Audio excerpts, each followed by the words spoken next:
یہ قرآن عربی ہے جس میں کوئی عیب اور اختلاف نہیں، تاکہ وہ ڈر مانے۔ اللہ ایک مثال بیان کرتا ہے کہ ایک شخص ہے جس میں کئی آدمی شریک ہیں مختلف مزاج کے، اور ایک آدمی پورے کا پورا ایک شخص کا غلام ہے۔ بھلا دونوں کی حالت برابر ہے؟ نہیں، الحمدللہ، مگر یہ اکثر لوگ نہیں جانتے۔ اے پیغمبر، تم بھی مرنے والے ہو اور یہ بھی مرنے والے ہیں، پھر تم سب قیامت کے دن اپنے پروردگار کے سامنے جھگڑو گے۔ پھر اس سے بڑھ کر ظالم کون جو اللہ پر جھوٹ بولے اور سچی بات جب اس کے پاس پہنچ جائے تو اسے جھٹلائے۔ کیا جہنم میں کافروں کا ٹھکانہ نہیں ہے؟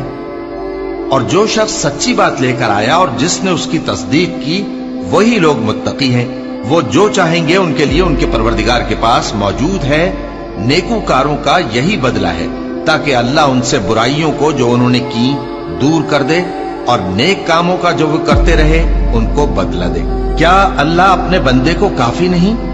اور اے نبی، یہ تم کو ان لوگوں سے جو اللہ کے سوا ہیں یعنی غیر اللہ سے ڈراتے ہیں، اور جس کو اللہ گمراہ رہنے دے اسے کوئی ہدایت دینے والا نہیں، اور جس کو اللہ ہدایت دے اس کو کوئی گمراہ کرنے والا نہیں۔ کیا اللہ عزت والا بدلہ لینے والا نہیں ہے؟